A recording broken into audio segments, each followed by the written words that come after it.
Hello hello hello, welcome welcome welcome. हाँ जी, क्या हाल चाल? सब बढ़िया चकाचक। तो मैं आपका दोस्त और होस्ट अर्जुन जगवानी आज आपके लिए लेके आया हूं एक नया चैप्टर, एक नई वीडियो, एक नया टॉपिक। तो आज का जो हमारा चैप्टर है वो है चैप्टर तुम्हारा साउंड्स। साउंड्स जो कि तुम्हें आवाज़ें सुनाई पड़ती हैं, जो आवाज़ें जो मैं बोल रहा हूँ, जो तुम अभी सुन पा रहे हो, वो एक तरह का साउंड है। तो वही है ना कि अगर हम कुछ सुन पा रहे हैं तो मतलब कुछ साउंड हमारी तरफ आ रहा है। तो साउंड एक्चुअली में है क्या? तो नाइन्थ में भी ये चैप्टर था। तो नाइन्थ में तुमने पढ़ा था कि अगर कहीं पे कोई वाइब्रेशंस क्रिएट हो रही हैं और उन वाइब्रेशंस की वजह से ही क्या प्रोड्यूस होता है? साउंड। ठीक। Vibrations are the reasons which are responsible for the production and hearing of sound. ठीक है। साउंड क्या है? अगर साउंड सिंपल फॉर्म में कहूँ तो sound is a form of energy, या ऐसा कहूँ sound travels in the form of energy which are called mechanical waves. Mechanical waves के फॉर्म में चलती है। ठीक। साउंड को अगर ऐसा कहो, साउंड एनर्जी भी पढ़ा होगा ना, तो वैसा। तो तुम साउंड को सिंपल ऐसे करो, साउंड एक सिंपल वेव के फॉर्म में समझो। ठीक है। Sound are the mechanical waves. ठीक। मैकेनिकल वेव्स क्या होती है? ये प्रोड्यूस होती है by the vibrations of particles. कहाँ से प्रोड्यूस होती है? पार्टिकल्स जब वाइब्रेट करते हैं किसी मीडियम के, तब साउंड प्रोड्यूस होती है। एक और बात, sound requires a material medium for propagation. ठीक है। Sound requires a medium for propagation. Propagation मतलब ट्रैवल करने के लिए साउंड को एक मीडियम चाहिए ही चाहिए। इधर it is a solid, it is a liquid, it is a gas, कोई भी मीडियम हो, सॉलिड लिक्विड गैस, कोई भी मीडियम, पर वो मीडियम होना चाहिए। Without a proper medium sound can not travel. ठीक है। साउंड को एक मीडियम चाहिए ही चाहिए। और कहाँ से प्रोड्यूस होता है? वाइब्रेशंस के थ्रू। अगर मीडियम के पार्टिकल्स जो होते हैं, किसी भी मीडियम में ट्रैवल कर रहा है, उस मीडियम के पार्टिकल्स जब वाइब्रेट करते हैं तब वो क्या प्रोड्यूस करते हैं? साउंड प्रोड्यूस करते हैं। और साउंड बेसिकली क्या होते हैं? मैकेनिकल वेव्स होती हैं। ठीक है। मैकेनिकल वेव्स में हम देखेंगे कि दो तरह की मैकेनिकल वेव्स होती हैं। और साउंड में, साउंड की कुछ कुछ फ्रीक्वेंसी होती है। हर तरह की साउंड की अलग अलग फ्रीक्वेंसी होती है। तो अगर फ्रीक्वेंसी, कोई ऐसा साउंड है जो कि 20 हर्ट्ज से लेके, जिसकी फ्रीक्वेंसी 20 हर्ट्ज से लेके 20,000 हर्ट्ज के बीच में लाई कर रही है, तो ये जो इनके बीच में जितने भी साउंड होंगे वो ह्यूमन ईयर सुन सकता है। ठीक। Are audible to human ear. ठीक। तो human ear is audible to the sounds of frequencies lying in the range of 20 hertz to 20,000 hertz. तो अगर ऐसा साउंड है जो 20 हर्ट्ज से लेके 20,000 हर्ट्ज तक लाई कर रहा है, तो वो ह्यूमन ईयर के लिए ऑडिबल है, मतलब उसको हम सुन सकते हैं। अगर जैसे ये मेरी आवाज़ भी अगर तुम सुन पा रहे हो, तो वो भी इसी के बीच की किसी फ्रीक्वेंसी में लाई कर रही होगी, तभी वो तुम सुन पा रहे हो, वरना तुम वो सुन नहीं पाते। ठीक है। और अगर इसके मतलब जो साउंड की फ्रीक्वेंसीज 20 हर्ट्ज से कम होती हैं, उन्हें हम अल्ट्रासोनिक साउंड कहते हैं। ठीक। और जिनकी फ्रीक्वेंसी इससे ज्यादा होती है उसे हम इंफ्रासोनिक साउंड कहते हैं। ठीक है। तो ऐसा है। तो इस तरीके से ये चीजें हैं। ठीक। आगे देखते हैं। ठीक। हाँ, रुको एक सेकेंड, थोड़ा सा उल्टा बता दिया कि जो साउंड जिनकी फ्रीक्वेंसी 20 हर्ट्ज से कम हो उन्हें इंफ्रासोनिक कहते हैं, और जिनकी फ्रीक्वेंसी 20 हर्ट्ज से 20,000 हर्ट्ज से ज़्यादा उसे अल्ट्रासोनिक कहते हैं। ठीक है। उल्टा बता दिया था, सॉरी। ठीक। जिनकी 20,000 ज़्यादा उनको अल्ट्रासोनिक, 20 हर्ट्ज से कम हो तो इंफ्रासोनिक साउंड्स कहते हैं। ठीक। तो ये कुछ कुछ चीज़ें थी। ठीक। अब तुम्हें बेसिक साउंड पता है। ठीक है। साउंड की स्पीड अलग अलग होती है, सॉलिड में अलग होगी, लिक्विड में अलग होगी, गैस में अलग होगी। फास्टेस्ट ट्रैवल करता है sound in solids, then in liquid, then in gas. ठीक है। आगे देखो, मैंने बताया ना साउंड क्या क्या होती है। एक तरह से मैकेनिकल वेव्स होती हैं। मैकेनिकल वेव्स भी दो तरीके की होती हैं। मैकेनिकल वेव्स, ये पूरी कहानी लिखी है। ठीक। मैकेनिकल वेव्स में सिंपल उसमें एक्सप्लेन करता हूँ। मैकेनिकल वेव्स में दो तरह की वेव्स होती हैं। क्या? एक होती है ट्रांसवर्स वेव, एक होती है लॉन्गिट्यूडनल वेव। मैकेनिकल वेव्स में तुम्हारी दो तरह की वेव्स होती हैं। एक कह लो होती है लॉन्गिट्यूडनल वेव्स। ठीक। और एक होती है ट्रांसवर्स वेव। ठीक है। शायद तुमने पढ़ रखा हो, शायद तुमने ना पढ़ रखा हो, पर फिर भी बता दे रहा हूँ। मैकेनिकल वेव्स का इन जनरल मीनिंग होता है कि जब पार्टिकल्स, किसी मीडियम के पार्टिकल्स वाइब्रेट कर रहे हो, तब जो वेव क्रिएट हो रही है, तब जो वेव जनरेट हो रही है, तो वो वेव होती है मैकेनिकल वेव। ठीक। कि अगर मीडियम के पार्टिकल्स वाइब्रेट कर रहे हैं, ठीक, particles of the medium particles of the medium are vibrating, तब जो वेव जनरेट हो रही है तब उसे हम मैकेनिकल वेव्स कहेंगे। ठीक है, अब उसमें भी दो कैटेगरीज हैं, उसमें फर्दर कैटेगराइज कर दिया गया। अब लॉन्गिट्यूडनल वेव्स क्या होती हैं? If the particles of the medium, if the particles of the medium and the wave, yeah, if the particles of the medium vibrate along the direction of propagation,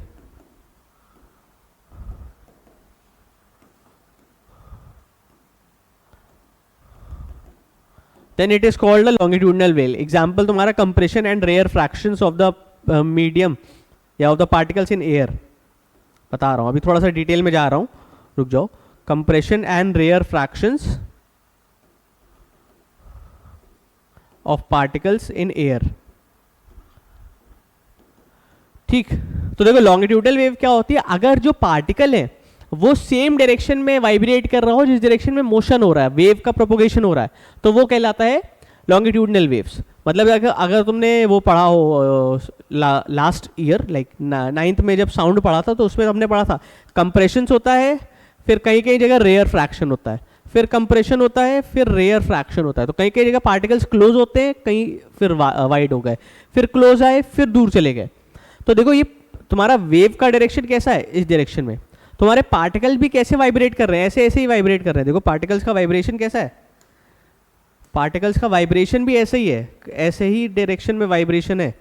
ठीक, ऐसे direction में, मतलब particles भी ऐसे ऐसे ही वाइब्रेट कर रहे हैं। ठीक, तो पार्टिकल्स का वाइब्रेशन और वेव का प्रोपोगेशन दोनों सेम ही डायरेक्शन में है, तो इसलिए इन्हें कहलाते हैं लॉन्गिट्यूडनल वेव्स। ठीक, अब ट्रांसवर्स वेव इसी का ठीक उल्टा। If the particles of the medium, if the particles of the medium vibrate perpendicularly, vibrate perpendicular to the direction of propagation,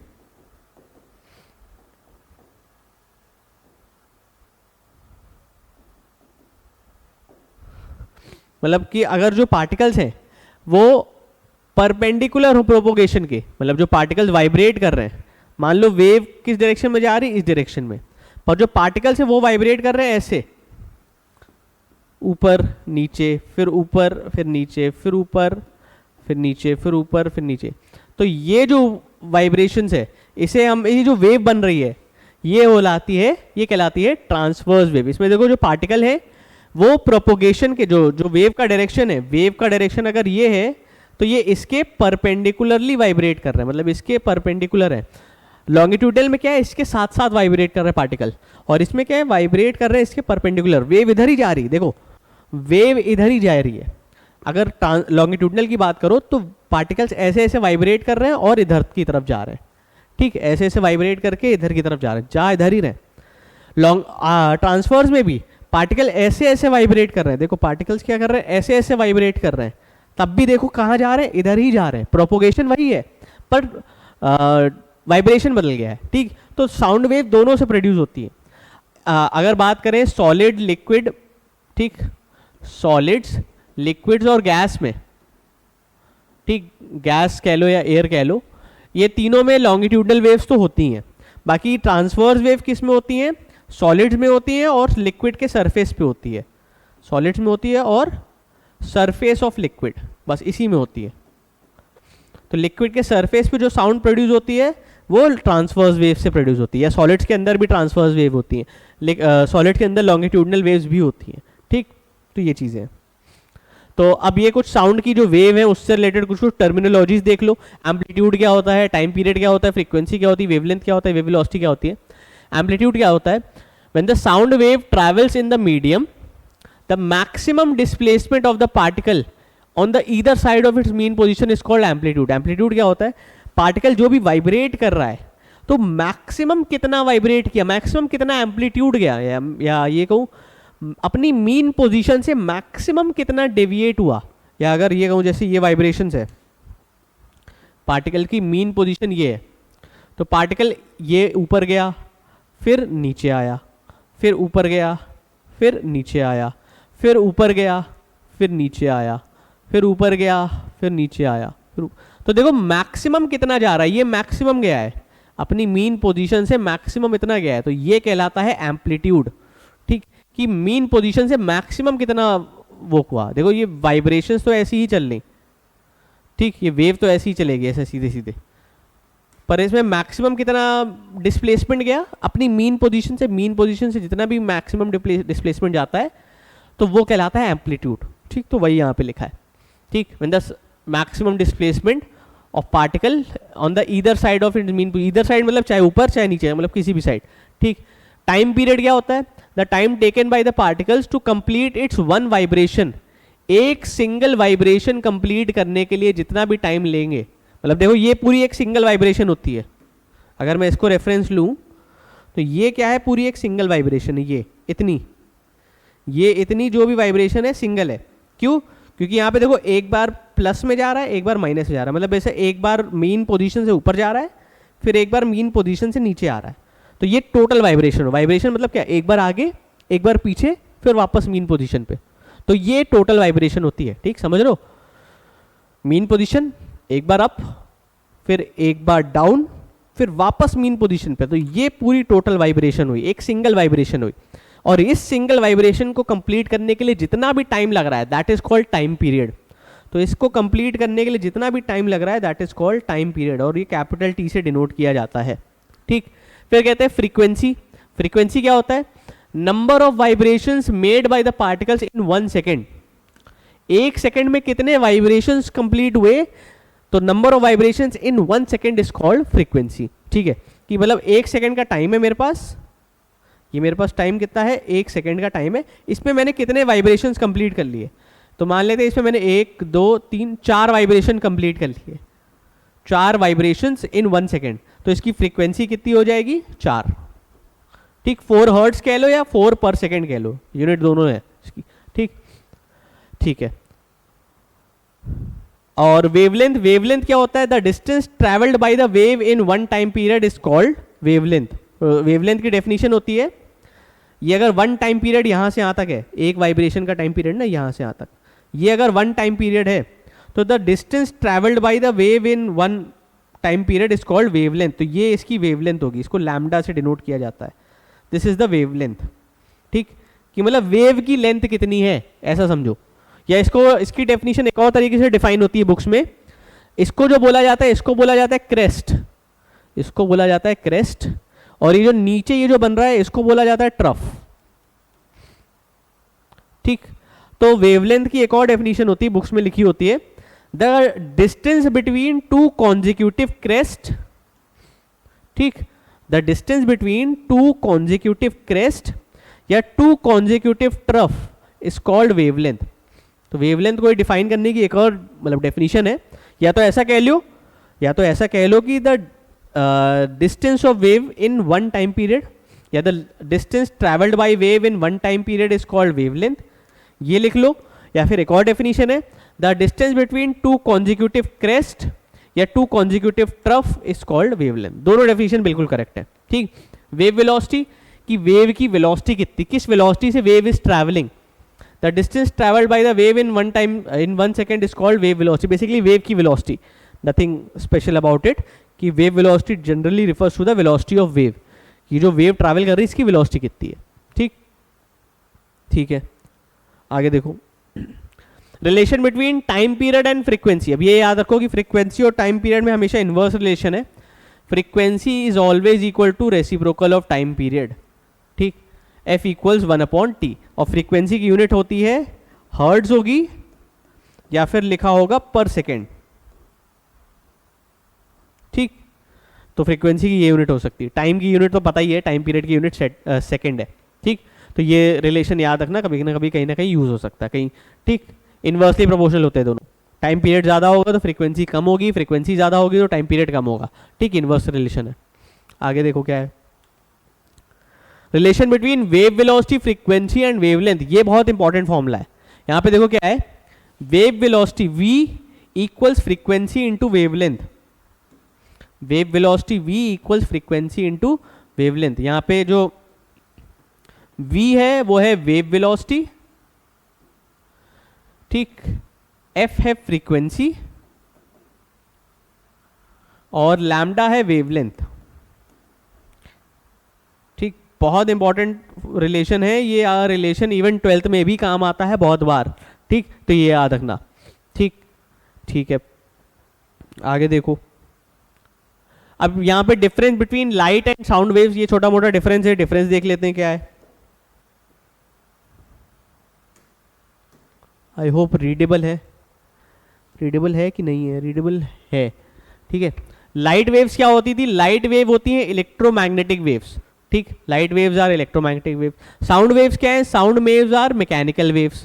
ठीक, तो ये मैंने पहले बताया कि साउंड वेव्स क्या होती है, मैकेनिकल वेव्स होती है, लाइट वेव्स क्या होती है, इलेक्ट्रोमैग्नेटिक वेव्स होती है। Light waves can travel in vacuum, light waves किसमें, वैक्यूम में ट्रैवल कर सकती हैं, while sound waves cannot travel in vacuum, they require a medium, sound waves require a medium for their propagation। ठीक, ये एक बेसिक डिफरेंस है दोनों में। फिर speed of light is very high, 3 × 10⁸ metre per second, light की speed बहुत high होती है। Speed of sound wave is low, sound wave की स्पीड बहुत कम होती है। तो ये बात भी है, ठीक है, कि साउंड की स्पीड कम होती है, लाइट की स्पीड हाई होती है। ऐसा हमने नेचुरली भी देखा है कि लाइटनिंग पहले स्ट्राइक करती है और थंडरस्टॉर्म की आवाज़ बाद में आती है ना।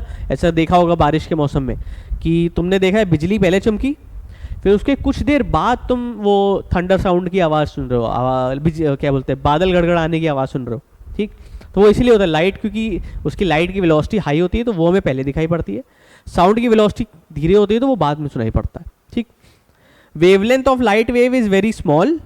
ठीक, wavelength of sound wave is in the range of, ठीक, तो मतलब बेसिकली साउंड वेव की जो वेवलेंथ होती है वो हाई होती है और लाइट वेव्स की जो वेवलेंथ होती है बहुत स्मॉल होती है। These waves are transverse, in air these waves are longitudinal.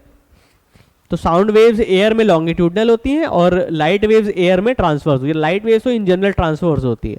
ठीक, तो ये कुछ कुछ डिफरेंसेस हैं जो कि तुम लिख सकते हो, जो कि तुम्हें पूछे जा सकते हैं। ठीक, ये सब बेसिक डिफरेंसेस है, एग्जाम में यूजुअली पूछते ही हैं। ठीक, तो ये सब पढ़ लेना। अब बात करते हैं रिफ्लेक्शन ऑफ साउंड वेव में। अब जैसे तुमने रिफ्लेक्शन ऑफ लाइट वेव्स पढ़ रखा है कि लाइट वेव्स का रिफ्लेक्शन होता है, तुमने पढ़ रखा है रिफ्लेक्शन चैप्टर। ठीक है, इससे पहले कई चैप्टर्स थे रिफ्लेक्शन, रिफ्रैक्शन, इन सब से रिलेटेड। तो जैसे लाइट भी किसी सरफेस पे स्ट्राइक करती है और रिफ्लेक्ट करती है, in the same way sound भी किसी सरफेस या किसी ऑब्स्टिकल पे स्ट्राइक करता है फिर रिफ्लेक्ट करता है। ठीक, तो इसके बहुत क्या बोलते हैं, नेचुरल प्रूफ्स भी हैं, नेचुरल क्या बोलते हैं, एक्सपेरिमेंट्स भी हैं, ऑब्जर्वेशंस भी हैं। देखो क्या है, the reflection of sound wave does not require a smooth and shining surface like mirror. अब जैसे लाइट वेव्स में क्या होता था, एक स्मूथ और शाइनिंग सरफेस, मिरर जैसा सरफेस होना चाहिए तभी रिफ्लेक्ट होकर लाइट मिलती है। साउंड के लिए कोई ऐसा स्मूथ शाइनिंग सरफेस होने की जरूरत नहीं है। Sound waves gate reflected from any surface, किसी भी सरफेस से रिफ्लेक्ट हो जाएंगी, वेदर स्मूथ और हार्ड और पॉलिश्ड और रफ, मतलब किसी भी टाइप का सरफेस हो।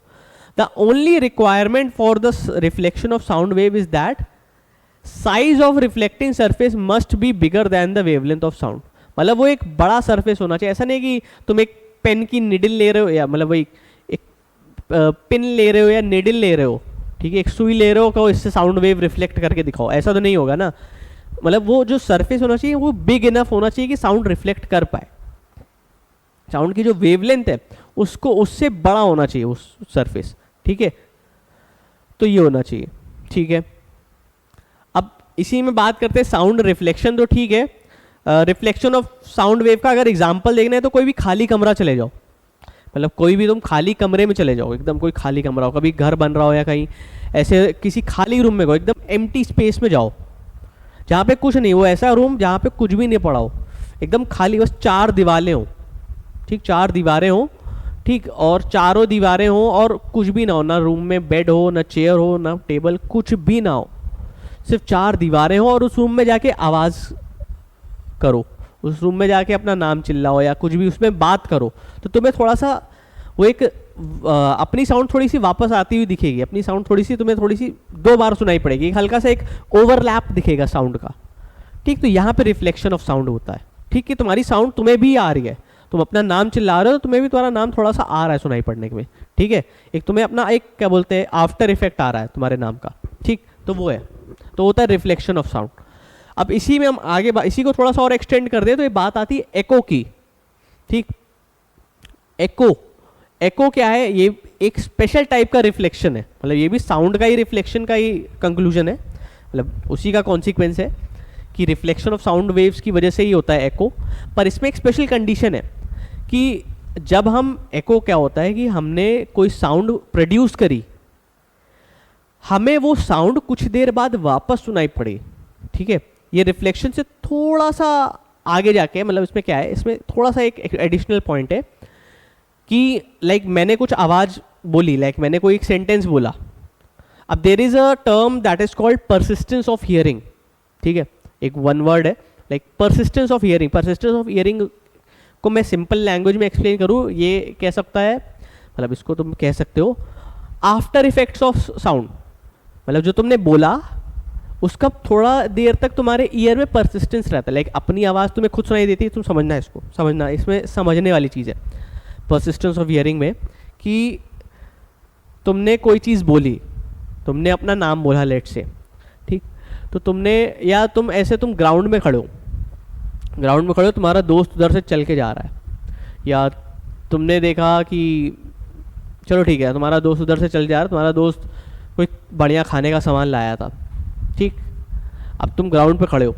तुमने दूर से तुम्हारे दोस्त को देख लिया, ठीक, तो तुमने वहीं से उस अपने दोस्त का नाम चिल्लाया, ठीक, कमलेश, तुमने चिल्लाया, तुम्हारे दोस्त का नाम कमलेश हो सकता है और वो भोपाल से आ सकता है भाग के धुन, ठीक है, हाँ, तो तुमने अपने दोस्त का नाम चिल्लाया जोर से, कमलेश, कमलेश ने सुना नहीं, है ना, पर तुमने बहुत तेज़ी से चिल्लाया, मतलब लाइक इतना तेज़ी से चिल्लाया कि जब तक तुमने पूरा नाम लिया कमलेश एकदम चिल्ला गए, तुम्हारे कान में हल्का सा परसिस्टेंस रहा, लाइक तुम्हारा जब नाम कंप्लीट किया, तुमने पूरा नाम कंप्लीट किया, तो लाइक 1-2 माइक्रो सेकेंड के लिए वो नाम तुम्हारे, लाइक अपनी आवाज़ जो हम सुनते हैं वो आवाज़ हमारे दिमाग, हमारे कान में रहती है, ठीक है, वो बहुत माइक्रो सेकेंड के लिए रहती है। अभी भी जैसे मैं बोल रहा हूँ तो मेरी आवाज़ मेरे को 1 माइक्रो सेकेंड तक मेरे कान में है, वो परसिस्टेंस ऑफ हियरिंग कहते हैं।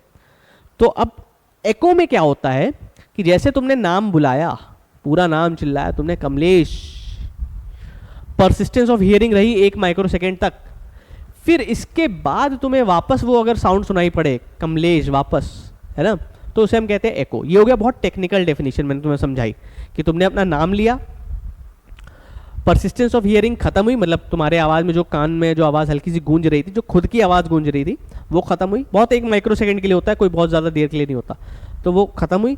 उसके बाद अगर तुम्हें अपने वो नाम वापस सुनाई पड़े, वो तुम्हारी आवाज़ तुम्हें वापस सुनाई पड़े, पूरी आवाज़, ऐसे आधी अधूरी कटी कुटी नहीं, पूरी आवाज़ सुनाई पड़े, वो होता है एको।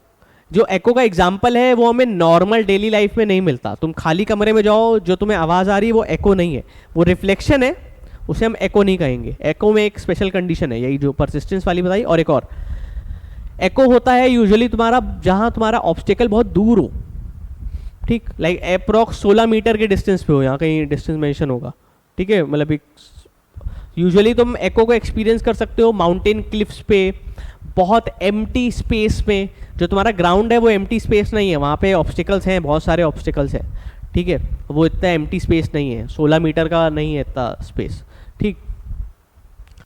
तो वही है, कुछ जनरल एक वो होता है कि इतनी मिनिमम डिस्टेंस होनी चाहिए for a echo to be heard.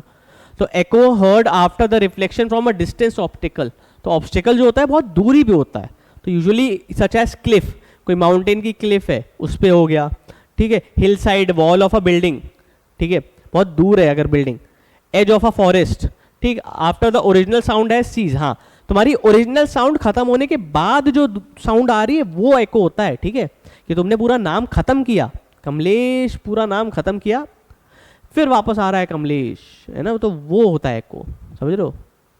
अगर तुम्हारे, वैसे ऐसा कोई दोस्त होगा नहीं ना तुम्हारा, मतलब अब बहुत रेयर हो गया है ये नाम कमलेश ऐसा, है ना। चलो,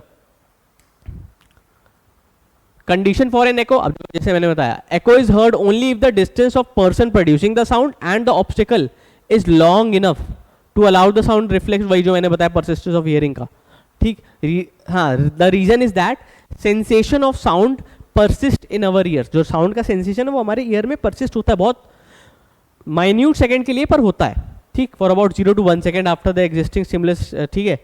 hence the to hear the echo distinctly, echo को बहुत क्लियरली सुनने के लिए, ठीक, it must be after 0.1 second after the original sound has ceased. तो यही जो मैंने पूरी कहानी बताई वही यहाँ पे लिखी है और कुछ नहीं है, जो वही जो मैंने बोला है वही लिखा है, ठीक। The reflecting surface in air should be at a minimum distance of 17 metre, वही मैं बता रहा था।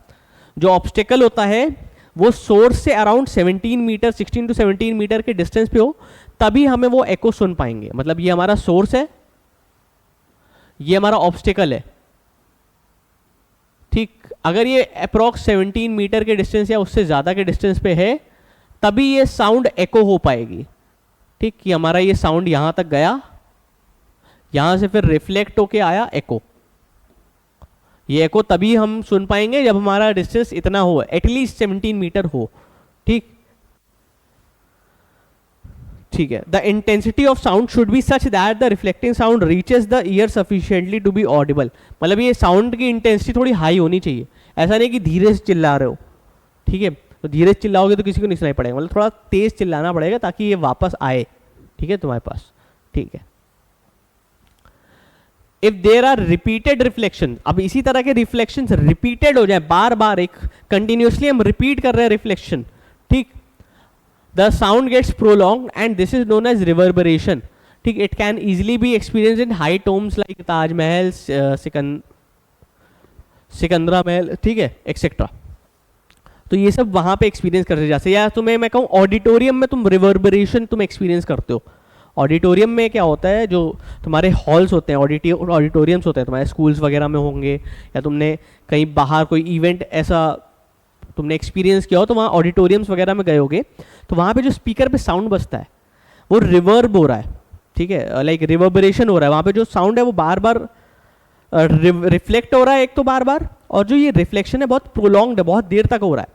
तो वो साउंड एक तरह से गूंजना नहीं कहेंगे, बट एक तरह से वो उसी एरिया में वो एक साउंड इफेक्ट एक टाइप का आता है, ठीक है। तो वो रिवर्बरेशन होता है। इसको एक्सप्लेन अब तुमने सुन रखा हो तो वो तुम उसको ज़्यादा सही से समझ पाओगे, रैदर देन ऐसे मैं वर्बली एक्सप्लेन करूँ उसे, ठीक है। तो वो बहुत बार रिफ्लेक्शन होने के बाद वो हमें सुनाई पड़ता है, लाइक प्रोलॉन्ग्ड रिफ्लेक्शन के बाद रिफ्लेक्शन हो रहा है पर बार बार बहुत देर तक रिफ्लेक्शन हो रहा है, तो वो साउंड एक अलग तरीके से सुनाई पड़ रहा होता है, ठीक है।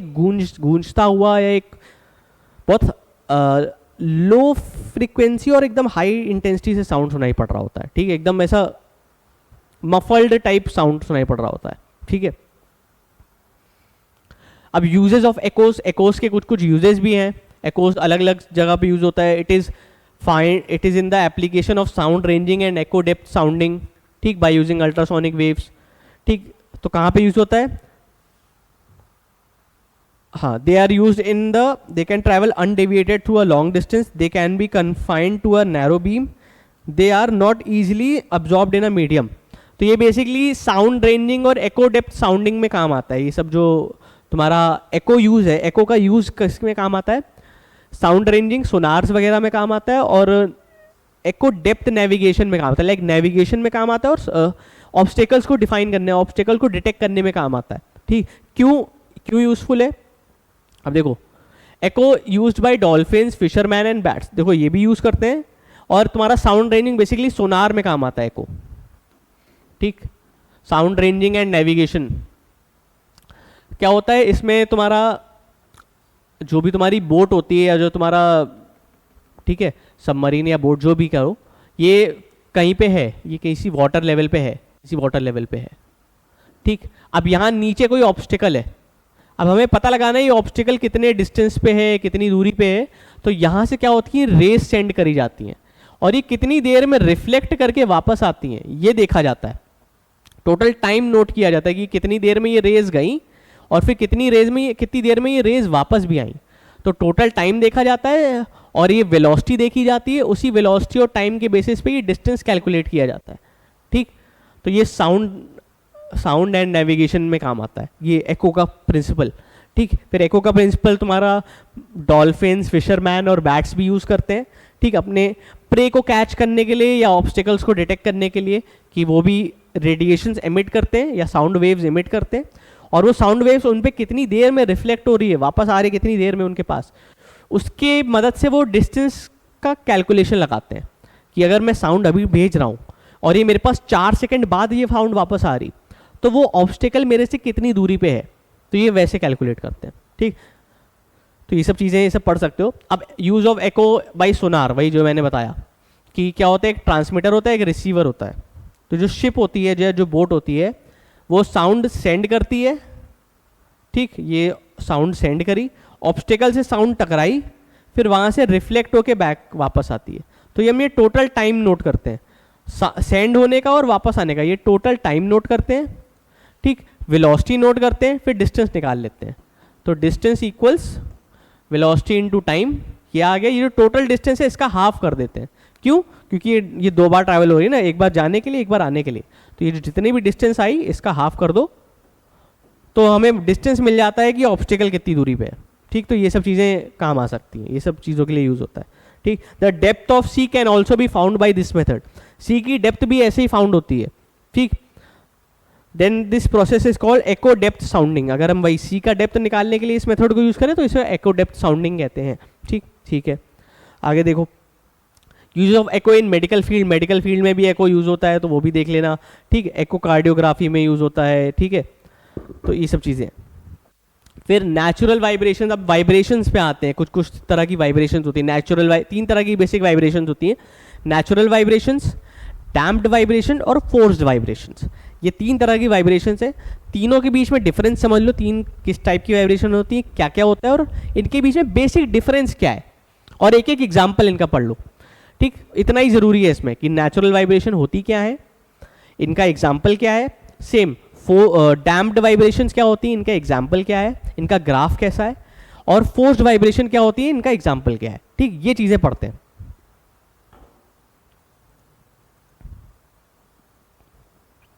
तो नेचुरल वाइब्रेशन देखो क्या होता है। नेचुरल वाइब्रेशन होता है the periodic vibrations of a body in the absence of any external force is called natural vibration या फ्री वाइब्रेशन। तो नेचुरल वाइब्रेशन क्या होता है कि अगर कोई बॉडी है, सपोज करो ये एक बॉडी है, ये इसकी मीन पोजीशन यहाँ पे है, ये मतलब ऐसे रेस्ट में है, अभी क्या है, ये रेस्ट में है।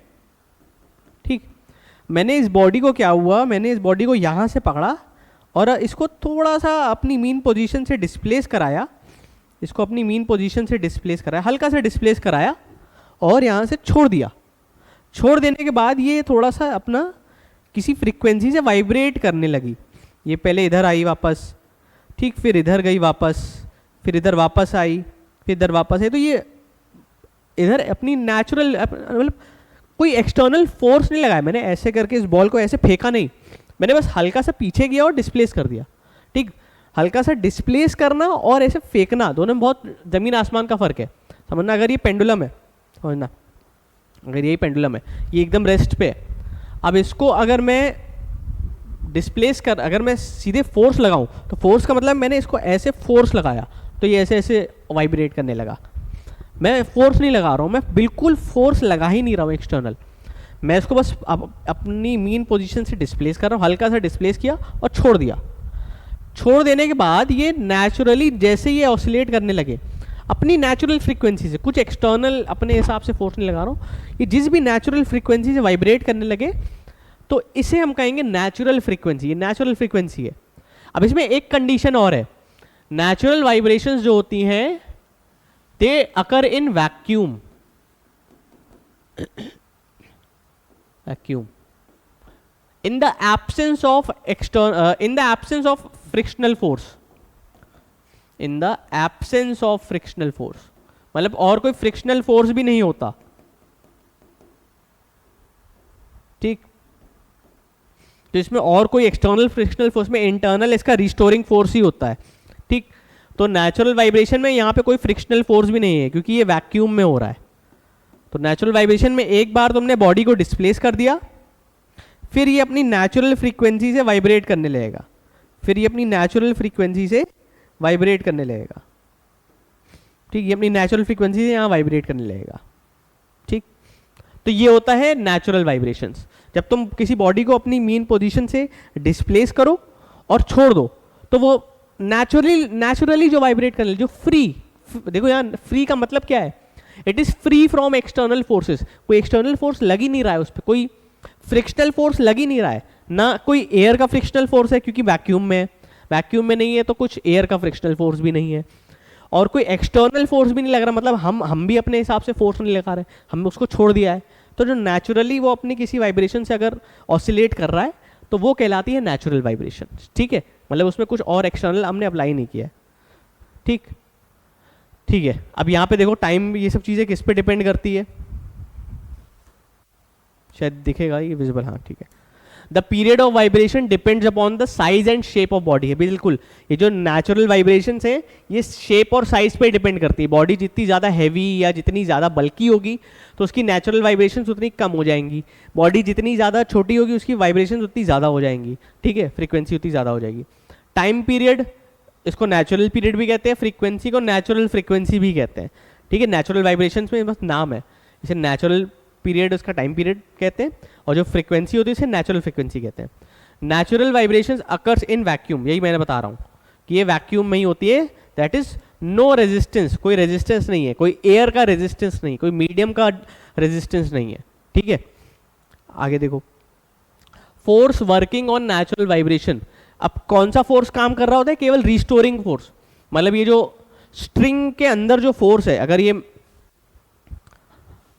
अगर ये जो मीन पोजीशन थी, इस मीन पोजीशन से मैंने यहां पे डिस्प्लेस किया, ठीक, इस मीन पोजीशन से मैंने डिस्प्लेस किया, मीन पोजीशन से, ठीक। तो जैसे यहां पे मैंने छोड़ा इसको, तो कोई तो फोर्स था ना, ऐसा कोई तो फोर्स था जिसने इसको इधर ढकेला, फिर इधर ले गया, फिर यहाँ पे ले आया, फिर वापस यहाँ पे ले गया, वापस मीन पोजीशन पे लाया, फिर वापस यहाँ लाया, तो कोई तो फोर्स था।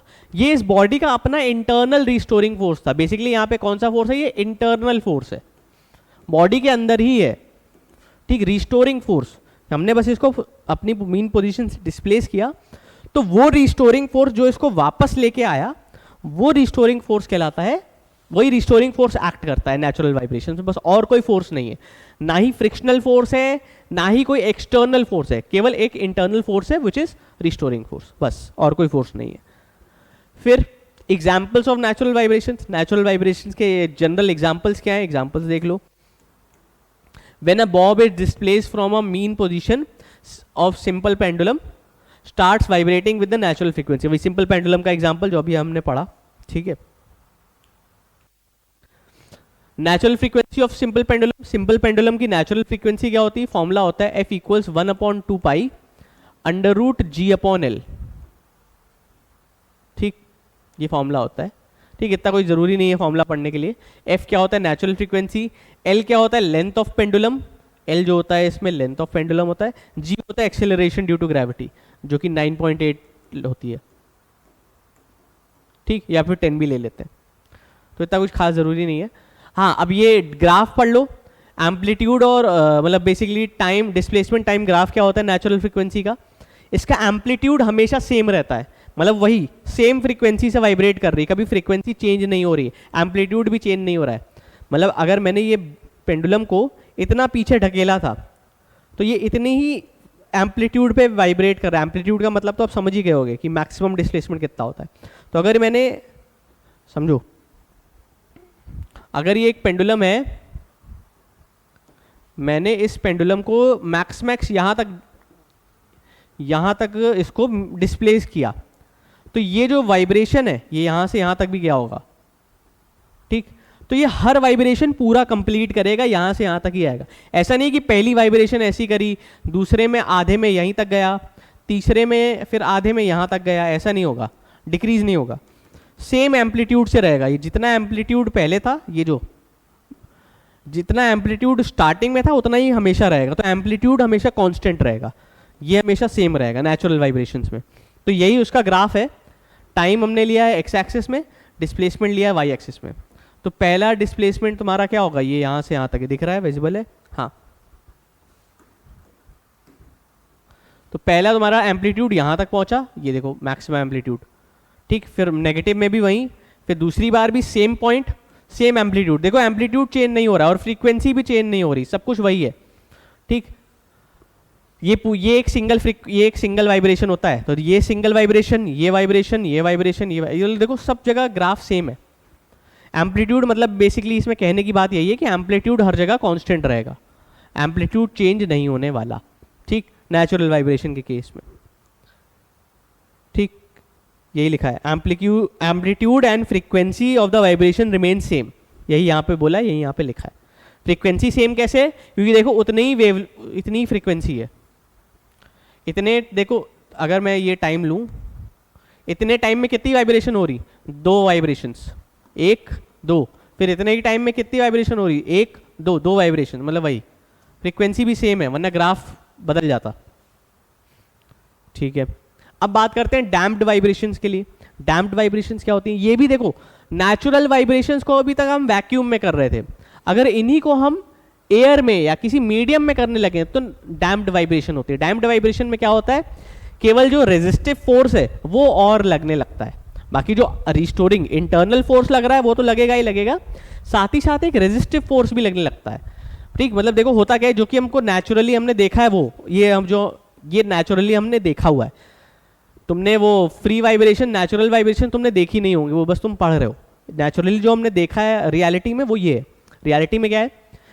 Periodic vibrations of the body of decreasing amplitude in the presence of resistive force is called damped vibration. Damped vibration क्या होता है कि जैसे एक पेंडुलम का एग्जांपल लो, अब तुम डेली लाइफ में, नेचुरल में, रियलिस्टिक लाइफ में देखना क्या होता है, तुम पेंडुलम को ऐसे डिस्प्लेस करते हो, पेंडुलम ऑसिलेट करता है, फिर थोड़ी देर बाद वो ऐसे उसकी वाइब्रेशंस के एम्पलीट्यूड कम होते जाते हैं और वो रेस्ट में आ जाता है वापस, ऐसा होता है, ठीक। या सिंपल एग्जांपल लो स्केल का, स्केल को तुम एक पॉइंट पे फिक्स करो, एक पॉइंट से उसको मीन पोजीशन से डिस्प्लेस करो, तो ऐसे स्केल वाइब्रेट करेगी और थोड़ी देर वाइब्रेट करने के बाद अपनी मीन पोजीशन पे वापस आ जाएगी। ऐसा जिंदगी भर वाइब्रेट नहीं करती रहेगी, वो अपनी मीन पोजीशन पे वापस आ जाएगी। तो ये क्यों होता है? क्योंकि एयर के जो पार्टिकल्स हैं वो कुछ रेजिस्टेंस प्रोवाइड करते हैं इनको, चाहे पेंडुलम हो गया चाहे स्केल हो गई, तो उसकी वजह से वो कुछ टाइम बाद रुक जाता है, रेजिस्टिव फोर्सेस की वजह से वो एम्पलीट्यूड कम हो जाता है और कम होते होते वो फिर एक पॉइंट के बाद 0 हो जाता है। तो इसलिए वो डैम्प्ड वाइब्रेशन, देखो नाम समझो, डैम्प्ड वाइब्रेशन, एकदम दब गई, वाइब्रेट हो रही थी, होते होते होते होते होते एकदम डैम्प हो गई, एकदम कम हो गई, 0 हो गई, ठीक, डिक्रीज हो गई। तो यही होती है डैम्प्ड वाइब्रेशंस, ठीक। कि अगर कोई बॉडी है उसको हमने वाइब्रेट कराया किसी मीडियम में, यहाँ पे मीडियम होगा, ठीक है, बिना मीडियम के आपका रेजिस्टिव फोर्स नहीं लगेगा, तो मीडियम में जो रेजिस्टिव फोर्स होते हैं उनकी वजह से वो वाइब्रेशंस डिक्रीज होती जाती हैं, वाइब्रेशंस का जो एम्पलीट्यूड है वो डिक्रीज होता जाता है और डिक्रीज होते होते एक पॉइंट के बाद वो बंद हो जाता है, सीज हो जाता है, बंद हो जाता है। तो ये जो पूरी वाइब्रेशंस होती है इसे हम कहते हैं डैम्प्ड वाइब्रेशंस, ठीक।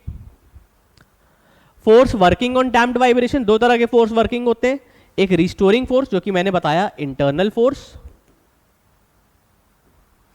ठीक, और एक होता है फ्रिक्शनल फोर्स जो कि मीडियम में होता है, जैसे एयर में एयर का फ्रिक्शनल फोर्स, ठीक है, कोई वाटर है मीडियम तो वाटर का रेजिस्टिव फोर्स होगा, ठीक। तो ये रेजिस्टिव फोर्स होते हैं, ठीक। अब जैसे तुम ये झूला ले लो, तुमने वो जो झूला देखा होगा ना, ऐसे झूला होता है, उसमें तुम उसको स्विंग कराओ तो स्विंग करता है वो, ठीक है, बट कुछ टाइम बाद वो उसका एम्पलीट्यूड डिक्रीज होते होते होते होते वो अपनी मीन पोजीशन रेस्ट पे आ जाता है, होता है, ठीक।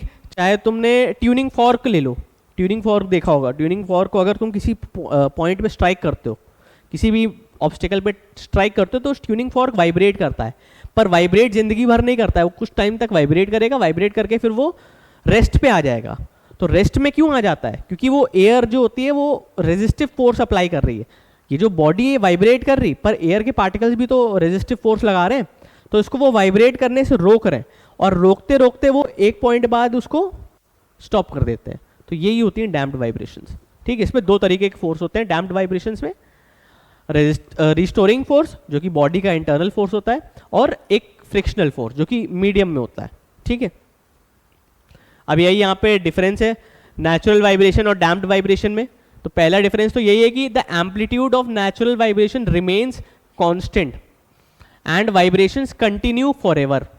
नेचुरल वाइब्रेशन में पहली बात तो ये है, ठीक, आई गेस ये विजिबल होगा, ठीक है, हाँ ठीक, कि एम्पलीट्यूड पहली बात इसमें सेम रहता है, कांस्टेंट रहता है और वाइब्रेशंस हमेशा चल रही होती हैं। While in the case of damped vibration the amplitude of vibration gradually decreases. Amplitude क्या कर रहा है, बार बार डिक्रीज कर रहा है gradually, and ultimately the vibration cease, मतलब एक टाइम बाद वाइब्रेशन बंद हो जाती है, ठीक, ये बेसिक डिफरेंस। फिर नेचुरल वाइब्रेशन में there is no loss of energy, damped vibration में there is some loss of energy, ठीक। नेचुरल वाइब्रेशन में no external force is acting, ठीक है, the vibrations are under the restoring force, केवल restoring force लग रहा होता है नेचुरल वाइब्रेशन पे। डैम्प्ड वाइब्रेशन में restoring force and a frictional force या डैम्पिंग फोर्स भी कहते हैं इसे, ये जो फ्रिक्शनल फोर्स है इसे डैम्पिंग फोर्स भी कहते हैं। तो डैम्प्ड वाइब्रेशन में दो फोर्सेस लग रहे हैं, नेचुरल वाइब्रेशन में एक ही फोर्स लग रहा है। The frequency of natural vibration depends upon the size and shape of the body and frequency of vibrations is less than the natural frequency, ठीक है, मतलब डैम्प्ड वाइब्रेशन में जो फ्रीक्वेंसी होती है ये नेचुरल फ्रीक्वेंसी से कम होती है, ठीक। जो बॉडी की नेचुरल फ्रीक्वेंसी होती है वो साइज एंड शेप पे डिपेंड कर रही होती है नेचुरल वाइब्रेशंस में, और जो डैम्प्ड वाइब्रेशन है इसमें जो फ्रीक्वेंसी होती है वो नेचुरल फ्रीक्वेंसी से कम होती है, कितनी भी हो सकती है पर नेचुरल से कम होती है। मान लेते हैं किसी बॉडी की, कोई बॉडी है, मान लेते हैं कोई बॉक्स है, कोई बॉक्स है, इसकी नेचुरल फ्रीक्वेंसी है 100 हर्ट्ज मान लेते हैं, ठीक, ये नेचुरल वाइब्रेशंस के केस में। तो इन जनरल जो डैम्प्ड वाइब्रेशंस होंगी इसमें इसकी फ्रीक्वेंसी 100 से कम होनी चाहिए, ठीक। अब 100 से कम वो 80 भी हो सकती है, 99 भी हो सकती है, 10 भी हो सकती है, कुछ भी हो सकती है, ठीक है। तो ये फिर फोर्स्ड वाइब्रेशन, अब तीसरा केस, तीसरी वाइब्रेशन क्या है, फोर्स्ड वाइब्रेशन। अब ये क्या चीज है, अब इसमें क्या हो गया, फोर्स मतलब हम एक्सटर्नल फोर्स लगा रहे हैं। अब जो मैंने सबसे पहले बताया था ना कि अगर पेंडुलम है, इसको मैं खूब बहुत हाई फोर्स है, इसको मैं ऐसे अप्लाई करूँ या फेंकूँ, ठीक है, थ्रो करूँ, तो ये जो है, ये जो फिनोमिना होगा अब ये फोर्स्ड वाइब्रेशन का केस हो जाएगा, क्योंकि यहाँ पे मैंने एक्सटर्नल फोर्स लगा दिया है, ठीक। और यहाँ पे पीरियोडिक फोर्स भी होता है, पर हाँ फोर्स्ड वाइब्रेशन में क्या है, vibrations of the body which take place under the influence of external periodic force. मतलब एक्सटर्नल फोर्स तो है, ये जो है हम अपने तरफ से लगा रहे हैं एक एक्सटर्नल फोर्स, पर पीरियोडिक है, मतलब एक सर्टेन टाइम पीरियड के बाद हमें लगाना पड़ रहा है बार बार, ठीक, समझना। जैसे ये पेंडुलम है, अब इसको पहले मैंने पीछे करा और बहुत एक हैवी फोर्स से इसको थ्रो करा, तो ये ऑसिलेट कर रहा है। कुछ टाइम बाद, क्योंकि एयर का रेजिस्टेंस है, क्योंकि कुछ टाइम बाद इसका एम्पलीट्यूड धीरे धीरे कम होता जा रहा है, कम होता, जैसे ही कम हो रहा है, मैंने देखा इसका एम्पलीट्यूड कम हो रहा है, मैंने इसको वापस उसी फोर्स के साथ, जिस फोर्स के साथ मैंने स्टार्टिंग में इसको थ्रो किया था, उसी सेम फोर्स के साथ मैंने इसको वापस थ्रो किया, तो अब इसकी एम्पलीट्यूड फिर बढ़ गया। अब ये फिर ऑसिलेट कर रहा है, ऑसिलेट करते करते फिर ये धीरे हो गया, फिर धीरे हो गया, इसको मैंने फिर से पकड़ा और फिर से स्टार्टिंग वाले फोर्स के साथ थ्रो किया। तो देख रहे हो, मैं वही एक फोर्स, मान लेते शुरू में मैंने 10 न्यूटन का फोर्स लगाया था, तो मैं वही 10 न्यूटन का फोर्स एक छोटे छोटे टाइम पीरियड बाद बार बार लगा रहा हूँ। तो ये जो एग्जाम्पल है, ये एग्जाम्पल है फोर्स्ड वाइब्रेशन का, कि हमें एक एक्सटर्नल पीरियोडिक फोर्स अप्लाई करना पड़े, तब बॉडी में जो भी वाइब्रेशंस अकर हो रही हैं वो होती हैं फोर्स्ड वाइब्रेशंस, मतलब किसी एक एक्सटर्नल फोर्स की हमें बार बार जरूरत पड़ रही, ठीक, ठीक है। एग्जाम्पल ले लो गिटार का, गिटार में क्या होता है, स्ट्रिंग्स तुमने जो भी तुम्हारी स्ट्रिंग्स है उसको तुमने स्ट्राइक करी, स्ट्रिंग्स वाइब्रेट हुई, फिर कुछ टाइम बाद तुमने वो स्ट्रिंग्स वापस स्ट्राइक करी। जैसे कॉर्ड्स प्ले करते हो ना, अगर थोड़ा बहुत, मुझे इतना टेक्निकल नॉलेज नहीं है उसका, बट जितना भी है कि कॉर्ड्स अगर प्ले करते हो तो एक तुमने सेट पैटर्न बना लिया, कोई भी एक कॉर्ड प्ले कर रहे हो, माइनर या मेजर, फिर तुम वो स्ट्रिंग्स को पीरियोडिकली स्ट्राइक कर रहे हो। अगर तुम वो स्ट्रिंग्स को पीरियोडिकली स्ट्राइक ना करो तो वो साउंड नहीं आएगी, ठीक है, तुम्हें स्ट्रिंग्स को पीरियोडिकली स्ट्राइक करना पड़ेगा, तो एक्सटर्नल फोर्स पीरियोडिकली लगाना ही पड़ेगा, ठीक, ठीक है। अब फोर्स वाइब्रेशन में 3 फैक्टर्स हैं, 3 तरह के फोर्स होते हैं। पहला रिस्टोरिंग फोर्स, जो कि लग रहा होता है, इंटरनल फोर्स है। फ्रिक्शनल फोर्स, जो कि एयर में होता है, ये तो लगना ही लगना है। साथ ही साथ एक्सटर्नल पीरियोडिक फोर्स, जो कि हम लगाते हैं अपनी तरफ से, ठीक। तो फोर्स्ड वाइब्रेशन में 3 फोर्सेस लगते हैं, ठीक। Restoring frictional and external periodic force. ठीक है, अब डिफरेंसेस देख लो, नेचुरल वाइब्रेशन और फोर्स वाइब्रेशंस के बीच में डिफरेंसेस क्या है? The vibrations of the body is in the absence of any external force. जो नेचुरल वाइब्रेशंस हैं इसमें जो एक्सटर्नल फोर्स है कोई एक्सटर्नल फोर्स नहीं लग रहा, while in the forced vibration it is in the presence of an external force, इनमें एक्सटर्नल फोर्स लग रहा है। The frequency of vibration depends upon the shape and size of the body. जो natural vibration है उसमें जो frequency है वो शेप और साइज पे डिपेंड करती है, while the frequency of vibration is equal to the frequency of applied force. तो जो फोर्स अप्लाई कर रहे हैं उसकी फ्रीक्वेंसी कितनी है उस पर डिपेंड करती है फ्रीक्वेंसी। ठीक, frequency of vibration remain constant. इसमें जो नेचुरल वाइब्रेशंस है इसमें फ्रीक्वेंसी कांस्टेंट रहती है। Frequency of vibration changes with the change in frequency of applied force. अगर हम अप्लाइड फोर्स की फ्रीक्वेंसी चेंज करते जाएं, पहले हम फोर्स धीरे धीरे लगा रहे हैं, ठीक, फिर हम फोर्स की फ्रीक्वेंसी चेंज करते जाएं तो हमारा वाइब्रेशंस की फ्रीक्वेंसी भी चेंज होती रहेगी। तो वाइब्रेशन की फ्रीक्वेंसी डिपेंड कर रही फोर्स की फ्रीक्वेंसी पे, फोर्स कितनी फ्रीक्वेंसी से हम बार बार लगा रहे हैं। ठीक, the amplitude of the vibration remains constant with time. तो नेचुरल वाइब्रेशन में क्या होता है, एम्पलीट्यूड कांस्टेंट रहता है।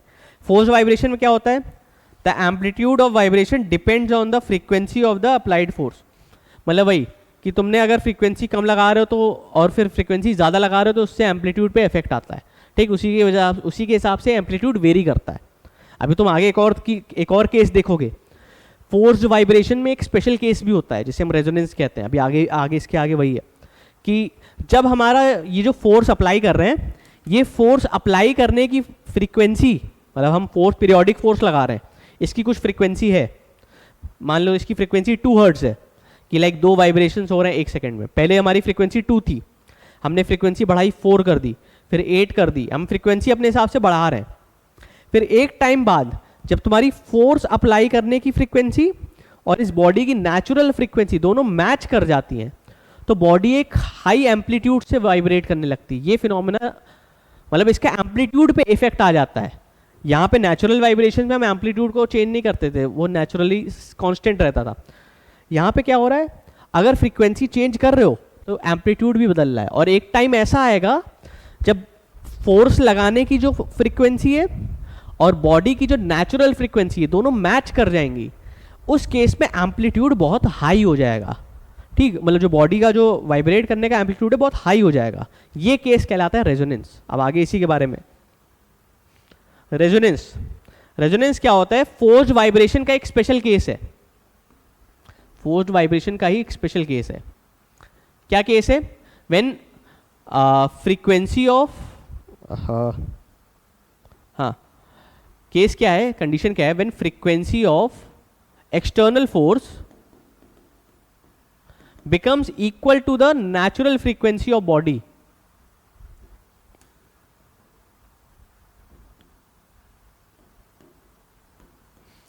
इस केस में क्या होता है, इस केस में होता है body starts vibrating with a greater amplitude. Body starts vibrating with high amplitude. ठीक, तो ये फिनोमेना कहलाता है रेजोनेंस, कि जब बॉडी, जब फोर्स लगाने की जो फ्रीक्वेंसी और जो नेचुरल फ्रीक्वेंसी मैच कर जाए और बॉडी हाई फ्रीक्वेंसी से ऑसिलेट करने लगे, तब रेजोनेंस की कंडीशन। इसका एग्जांपल तुमने बतेरे देखे होंगे पर शायद ऑब्जर्व किए हो या ना किए हो। एक ब्रिज का एग्जांपल ले लो, अगर वो जो कौन सा ब्रिज होता है, एक मैनमेड ब्रिज है, या मतलब मैं ये कहूँ स्ट्रिंग्स वाला ब्रिज होता है, लाइक कच्चा बिल है, कच्चा जो ब्रिज है, ठीक है, लाइक रोप ब्रिज, हाँ वर्ड नहीं याद आ रहा था, रोप ब्रिज है। ठीक है, रोप ब्रिज पे क्या हो रहा है, उस पे जो रोप ब्रिज की नेचुरल फ्रीक्वेंसी, रोप ब्रिज क्या होता है, मतलब अगर ये 2 एंड्स हैं, ये 2 एंड्स हैं, इसके बीच में जो ब्रिज है ये रोप का बना हुआ है, मतलब रस्सी का बना हुआ है। ठीक है, तो इसकी कुछ नेचुरल फ्रीक्वेंसी होगी। तो इस पे अगर कोई बॉडी चल रही है, ये बॉडी क्या है, एक्सटर्नल फोर्स। ठीक, और ये इस ब्रिज की नेचुरल फ्रीक्वेंसी होगी। अगर ये एक्सटर्नल फोर्स, मतलब कोई बॉडी है वो कूद कूद के चल रही, ठीक, ये जो मान लो तुम हो, तुम इस ब्रिज पे ऐसे कूद कूद के नाच नाच के चल रहे हो, मान लो गलती से तुम्हारी फ्रीक्वेंसी, तुम्हारी ऐसे कूदने और नाचने की फ्रीक्वेंसी और इस ब्रिज की नेचुरल फ्रीक्वेंसी सेम हो जाए, मैच कर जाए, तो ये जो ब्रिज होगा, ये ब्रिज हाई एम्पलीट्यूड से ऑसिलेट करने लगेगा, मतलब ये ब्रिज और जोर जोर से ऑसिलेट करने लगेगा। तो उस केस में क्या होगा, ये रेजोनेंस की कंडीशन हो जाएगी, ठीक। या फिर ऐसा कह लो, बाइक स्कूटी का एग्जांपल लो। जब बाइक स्कूटी को तुम चलाते हो तो उसके अंदर जो इंजन्स या जो भी पिस्टन्स होते हैं वो बार बार वर्क करते हैं ना, वो बार बार ऑसिलेट कर रहे होते हैं। उसके अंदर जितने भी मैकेनिक्स होते हैं, जितने भी पार्ट्स होते हैं, वो क्या कर रहे होते हैं, ऑसिलेट्स कर रहे होते हैं। जो भी तुम्हारी बाइक या स्कूटी है, इंजन में जो भी तुम्हारे पिस्टन्स वगैरह होंगे या जो भी चीज़ें होंगी उसमें अंदर, गियर्स या पिस्टन्स जितनी भी चीज़ें होंगी वो सब ऑसिलेट कर रहे हैं, बेसिकली रिवॉल्व कर रहे हैं, ठीक। ऑसिलेट कर रहे हैं, रिवॉल्व कर रहे हैं, मतलब वही, ठीक, ऑसिलेट कर रहे हैं, सिंपल वर्ड यूज़ करूँगा, ऑसिलेट कर रहे हैं। अगर उनकी फ्रीक्वेंसी, लाइक जो तुम एक्सेलरेटर दबाते जा रहे हो, तुम एक्सेलरेटर और इंक्रीज करते जा रहे हो, तो उनकी फ्रीक्वेंसी भी इंक्रीज होगी। अगर जो बाइक है, बाइक के जो पिस्टन्स या जो पार्ट्स की नेचुरल पार्ट्स की जो फ्रीक्वेंसी है और बाइक की नेचुरल फ्रीक्वेंसी मैच कर जाए, तो देखा करो बाइक डगमगाने लगती है और हायर एम्पलीट्यूड से तुम्हारी बाइक एकदम डिसबैलेंस होने लगेगी। अगर कभी एक्सपीरियंस किया हो या देखा हो, जब तुम बाइक या बाइक की या टू व्हीलर्स की तुम स्पीड बढ़ाते जाओगे, एस्केलेटर दबाते जाओगे एकदम और इंक्रीज करते जाओगे एस्केलेटर, तो एक्सेलरेटर अगर तुम इंक्रीज करते गए और एक टाइम ऐसा आया कि बाइक एकदम बहुत हाई एम्पलीट्यूड से वाइब्रेट करने लगी, तो वो केस रेजोनेंस होता है। क्योंकि तब क्या होता है, तुम्हारी बाइक की जो नेचुरल फ्रीक्वेंसी है और उसके अंदर जो वाइब्रेट करने वाले जो पार्ट्स हैं उनकी जो फ्रीक्वेंसी दोनों मैच कर गई, ठीक। क्योंकि जो पार्ट्स हैं वो एक्सटर्नल फोर्स हैं, जो पिस्टन्स वगैरह ऑसिलेट कर रहे हैं वो एक्सटर्नल फोर्स है, और तुम्हारी बाइक की जो नेचुरल फ्रीक्वेंसी और पिस्टन्स का जो फोर्स है, दोनों की फ्रीक्वेंसी बराबर हो गई, तो हमारी बाइक एकदम हाई, एकदम एम्पलीट्यूड से डगमगाएगी, वही रेजोनेंस होता है, ठीक। ये कभी ना कभी एक्सपीरियंस किया हो तो अच्छी बात है, मतलब अच्छी बात नहीं है पर मतलब तुम रिलेट कर पाओगे अगर तुमने एक्सपीरियंस किया है तो, ठीक। Frequency at which the body starts vibrating at a higher amplitude is called resonant. वही जिस फ्रीक्वेंसी पे बॉडी हायर एम्पलीट्यूड पे वाइब्रेट करना स्टार्ट कर दे उसे रेजोनेंट फ्रीक्वेंसी कहते हैं, ठीक। When a body vibrates in a medium under the influence of external periodic force, then the frequency equal to the natural frequency, ठीक है। ये कंडीशन ऑफ रेजोनेंस जो मैंने एक्सप्लेन किया वही है, ठीक। We can say resonance is a forced vibration, yes, मतलब can we say resonance is a forced vibration, क्या रेजोनेंस एक फोर्स्ड वाइब्रेशन है? बिल्कुल। पहले मैंने बोला कि resonance is a special case of forced vibration, forced vibration का ही एक स्पेशल केस है, ठीक। इसमें बस वाइब्रेशन, जो फोर्स वाइब्रेशन है इनकी फ्रीक्वेंसी नेचुरल फ्रीक्वेंसी के इक्वल हो गई है, और जनरल जो फोर्स वाइब्रेशन था उसमें ऐसा कोई केस नहीं था कि फ्रीक्वेंसी इक्वल हो जाए, उसमें तो किसी भी फ्रीक्वेंसी से मारो, ठीक। Object is induced to vibrate at its natural frequency, ठीक है, ठीक। रेजोनेंट विद ट्यूनिंग फोर्क का ये एग्जांपल होता है, ये रेजोनेंस का एग्जांपल है कि तुमने इसको स्ट्राइक किया, ये ट्यूनिंग फोर्क वाइब्रेट करेगा अपनी फ्रीक्वेंसी से, ये अपनी फ्रीक्वेंसी से वाइब्रेट कर रहा है। कुछ टाइम बाद ये जो फ्रीक्वेंसी तुम्हारी इसने जनरेट करी, ये फ्रीक्वेंसी इसकी नेचुरल फ्रीक्वेंसी से मैच हो जाती है। ये वाली फ्रीक्वेंसी जो हमारी यहाँ से आ रही, ये एक फ्रीक्वेंसी हम जनरेट कर रहे हैं, यहाँ पे पहुँच रही, ये फ्रीक्वेंसी कुछ टाइम बाद इसकी नेचुरल फ्रीक्वेंसी के इक्वल हो जाए, तब क्या होगा, ये बॉडी जो होगी हायर एम्पलीट्यूड से ये भी ऑसिलेट करने लगेगी। अभी तक ये बॉडी रेस्ट पे है, पर जैसे ही इसकी फ्रीक्वेंसी यहाँ तक पहुँचने वाली फ्रीक्वेंसी और इसकी नेचुरल फ्रीक्वेंसी इक्वल हुई तो ये बॉडी भी ऑसिलेट करने लगी, तो ये भी एक रेजोनेंस का एग्जाम्पल है, ठीक। अब फोर्स्ड वाइब्रेशन और रेजोनेंट वाइब्रेशंस में डिफरेंसेस देख लो। फोर्स्ड वाइब्रेशंस और रेजोनेंट वाइब्रेशंस में क्या डिफरेंस है? Vibrations of body under periodic force of frequency different, यहाँ पे क्या है, फ्रीक्वेंसी क्या होती है, डिफरेंट होती है नेचुरल फ्रीक्वेंसी से। जब एक्सटर्नल फोर्स की फ्रीक्वेंसी और नेचुरल फ्रीक्वेंसी डिफरेंट हो तब फोर्स्ड वाइब्रेशन होता है, और जब एक्सटर्नल फोर्स की फ्रीक्वेंसी और नेचुरल फ्रीक्वेंसी सेम हो, ठीक, तब यहाँ पे रेजोनेंट वाइब्रेशंस होता है। The amplitude of vibration is small, तो फोर्स्ड वाइब्रेशन में एम्पलीट्यूड क्या होता है, एम्पलीट्यूड छोटा होता है, एम्पलीट्यूड स्मॉल होता है, ठीक। The amplitude of vibration is very large, जो एम्पलीट्यूड है रेजोनेंट वाइब्रेशन वो क्या होता है, लार्ज होता है, ठीक। The vibrations of the body are not in phase with external periodic force, the vibrations of the body are in the phase with external periodic force. मतलब वही है कि जो वाइब्रेशंस हैं वो पीरियोडिक फोर्स के साथ नहीं चल रहे, और यहाँ पे जो वाइब्रेशंस है वो पीरियोडिक फोर्स के साथ चल रहे हैं, ठीक। The vibration last for a very small time after the periodic force has cease to act. मतलब जब हम पीरियोडिक फोर्स लगाना बंद कर दें तो वो वाइब्रेशन कुछ देर बाद रुक जाएंगे, ठीक है, फोर्स्ड वाइब्रेशंस में। पर रेजोनेंट वाइब्रेशंस में क्या है, the vibrations last for a very long time after the periodic force is cease to act. मतलब रेजोनेंट वाइब्रेशंस में क्या है, भले तुम पीरियोडिक फोर्स लगाना बंद कर दो, वो वाइब्रेशंस कंटिन्यू करेंगे थोड़ा ज़्यादा टाइम तक, मतलब बहुत जल्दी बंद नहीं होंगे, थोड़ा टाइम तक कंटिन्यू करेंगे, ठीक है। अब बात करते हैं कैरेक्टरिस्टिक्स ऑफ साउंड पे आते हैं। अब साउंड की 3 जनरल कैरेक्टरिस्टिक्स हैं, ठीक। मतलब साउंड की 3 जनरल कैरेक्टरिस्टिक्स हैं जो तुम्हें पढ़नी है। क्या क्या है? पहला है लाउडनेस, 3 कैरेक्टरिस्टिक्स हैं। पहला है लाउडनेस, ठीक, तो इसको वाइट से लिखें ज़्यादा सही समझ में आएगा। 3 कैरेक्टरिस्टिक्स हैं, पहली है लाउडनेस, ठीक, सेकंड है पिच, थर्ड है क्वालिटी। ये 3 कैरेक्टरिस्टिक्स हैं जिससे हम साउंड्स के बीच में डिस्टिंक्शन ला सकते हैं, जिससे हम साउंड्स को डिफरेंशिएट कर पाते हैं। हम अलग अलग साउंड्स को आइडेंटिफाई कर सकते हैं on the basis of these 3 characteristics of sound, कि साउंड लाउड कितनी है, उसकी पिच कितनी है, पिच मतलब वो हाई पिच का साउंड है, लो पिच का साउंड है। क्वालिटी कैसी है साउंड की, क्वालिटी मतलब कौन से इंस्ट्रूमेंट से आ रही है, कौन से सोर्स से आ रही, किस टाइप का साउंड है, ठीक है। तो लाउडनेस पहली कैरेक्टरिस्टिक क्या है?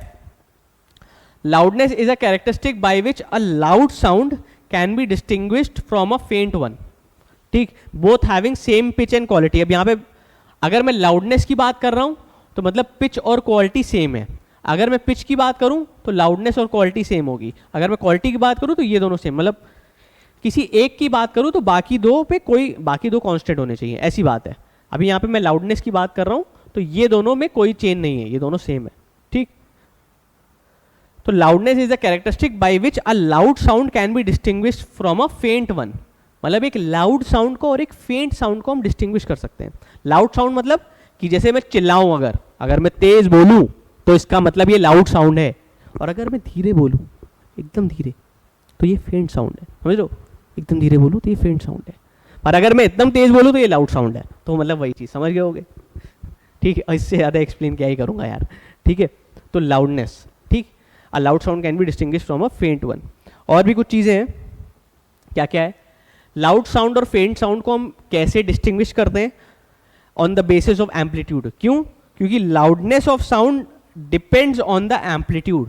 जो लाउडनेस है उसे हम एम्पलीट्यूड से आइडेंटिफाई कर, देखो हम लाउडनेस कैलकुलेट नहीं कर सकते कि कितनी लाउड, हम ये कैलकुलेट नहीं कर पाएंगे, पर कौन सी चीज़ हम कैलकुलेट या कौन सी चीज़ हम प्लॉट कर सकते हैं वो है एम्पलीट्यूड। एम्पलीट्यूड हम डिटरमाइन कर सकते हैं कि किसी वेव का एम्पलीट्यूड कितना है ये पता चल जाएगा, किसी साउंड का एम्पलीट्यूड कितना है ये पता चल जाएगा, पर लाउडनेस का ऐसा हम वो नहीं, डेसिबल्स में हम वो कर सकते हैं, वो चीज़ अलग है।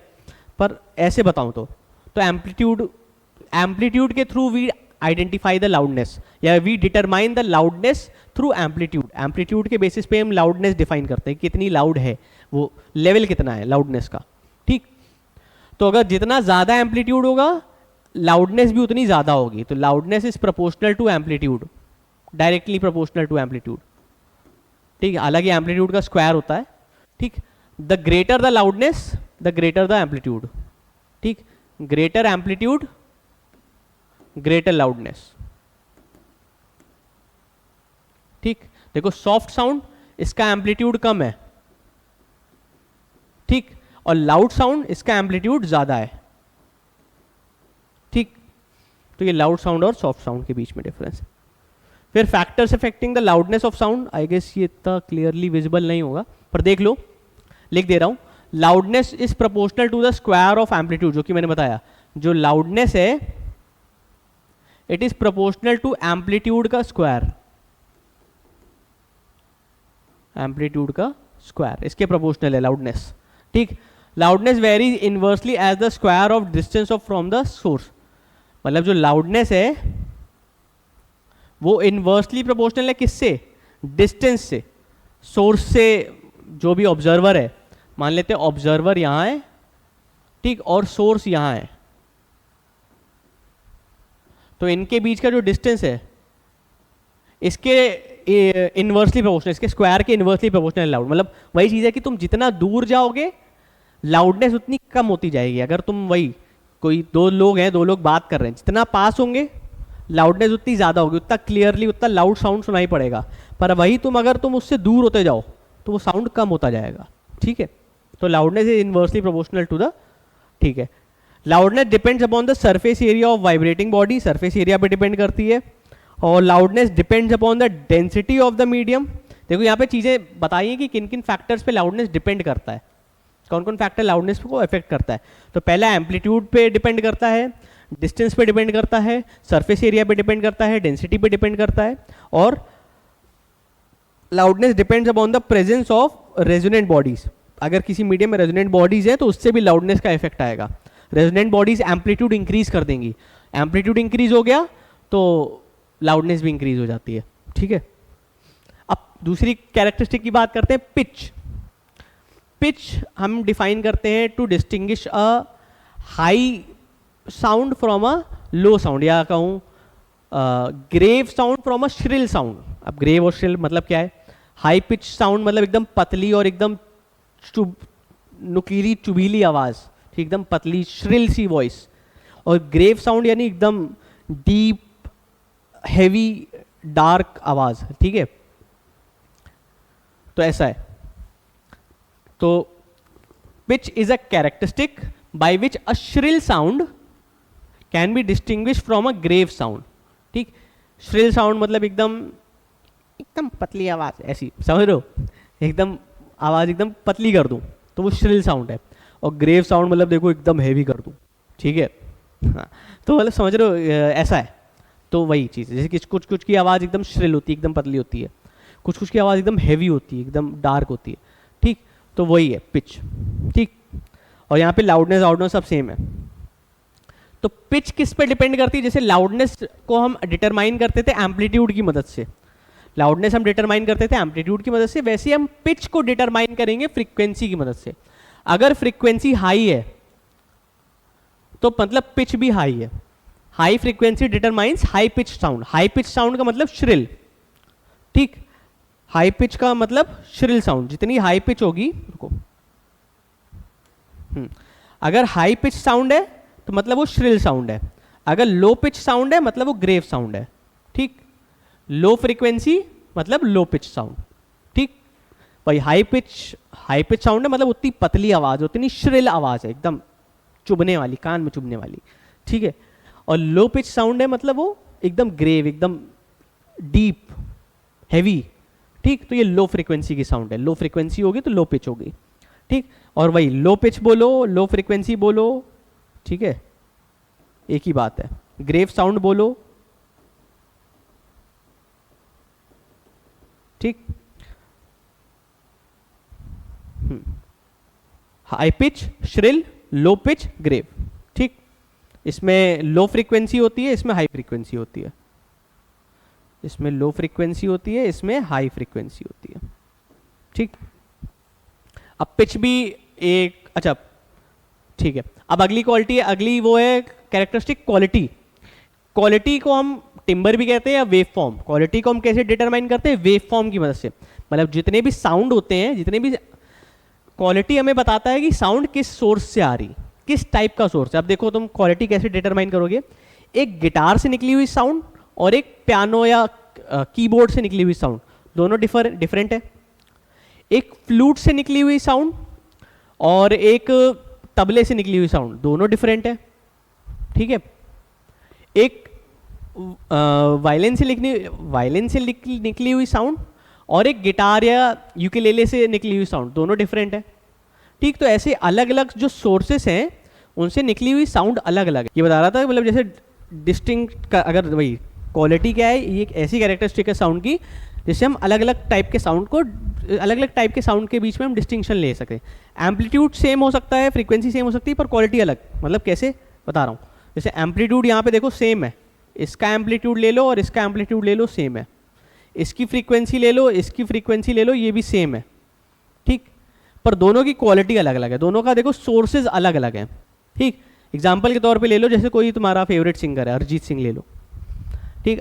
अब एक गाना अरिजीत सिंह ने गाया, ठीक, और वही सेम गाना, सेम म्यूजिक, सेम गाना, सेम लिरिक्स, सेम गाना तुम्हारे दोस्त ने गाया क्लास में बैठे बैठे। तो एक तो एकदम पूरा प्योर ऑर्गेनिक साउंड, जिसको सुन के ऐसे आंखों से आंसू निकल आए, कि है ना, अरिजीत सिंह का गाना ऐसा होता है कि सुन के आंखों से आंसू निकल आए। और वही तुम्हारे दोस्त का ऐसा गाना, वो सुन के आंखों से आंसू तो निकल आएंगे ही, साथ में कान से खून भी निकल आए, है ना। तो देखो दोनों की क्वालिटी में ज़मीन आसमान का फ़र्क है। तो वही चीज़ होती है क्वालिटी, कि सेम एम्पलीट्यूड हो, सेम फ्रीक्वेंसी हो, पर सोर्सेज अगर अलग अलग हैं तो वो साउंड डिफ़र करेगा ही करेगा। तुम दो अलग अलग लोगों की आवाज़ पहचान जाओगे। तुम अगर कॉल पे जाते हो, कॉल पे तुम्हारा दोस्त कॉल उठा रहा है या तुम्हारे दोस्त के पापा कॉल उठा रहे हैं, तो तुम डिफरेंस समझ जाते हो आवाज़ से। तुम्हारे दोस्त ने हेलो बोला तो तुम समझ जाओगे तुम्हारा दोस्त है हेलो, तो तुम उससे अपने उस तरीके से बात करोगे कि हाँ भाई कहाँ है, ठीक है, ज़्यादा ना बोलियो, काम करियो, ऐसा समझ लो। तुम्हारे दोस्त से बात करने का तरीका अलग है, पर तुम्हारे दोस्त के पापा ने फ़ोन उठाया तो नमस्ते अंकल, हेलो अंकल, तो वो बात करने का तरीका, तो तुम वो आवाज़ से ही डिटरमाइन करते हो ना। तो वही चीज़ है, ठीक। अब कभी ऐसा हो गया तुम्हारे साथ कि तुम्हारे दोस्त के पापा ने कॉल उठाया और तुमने दोस्त समझ के कुछ अच्छा अच्छा बोल दिया, तो फिर देखा जाएगा, है ना। तो वही चीज़ है। तो यही अलग अलग टाइप के साउंड को हम डिफ्रेंशिएट कर सकते हैं। जैसे ट्यूनिंग फॉर्क का साउंड कभी भी फ्लूट के साउंड जैसा नहीं हो सकता, या ट्यूनिंग फॉर्क का साउंड कभी वॉयलिन के साउंड जैसा नहीं हो सकता। दोनों का क्वालिटी अलग है, दोनों का वेव फॉर्म या पैटर्न अलग अलग है। मतलब उनकी जो वेव बन रही है, ये जो पैटर्न बन रहा है, ये दोनों का अलग अलग बन रहा है, तो वो अलग अलग है, ठीक। तो यही तीन कैरेक्टरिस्टिक होती हैं, लाउडनेस, पिच और क्वालिटी, ठीक। तो वही चीज़ें लिखी हैं कि लाउडनेस बेसिकली क्या बताता है, श्रिल नोट और ग्रेव नोट के बीच में डिफरेंस बताता है। पिच बताता है कि, अच्छा सॉरी उल्टा लिख गया, यहाँ पे ये लाउडनेस नहीं है, यहाँ पे ये होगा पिच, ये होगा लाउडनेस, नीचे लिखा उल्टा है ना क्योंकि, ठीक। लाउडनेस बताता है कि एक लाउड साउंड है और एक फेंट साउंड है, इनके बीच में डिफरेंशिएशन बताता है।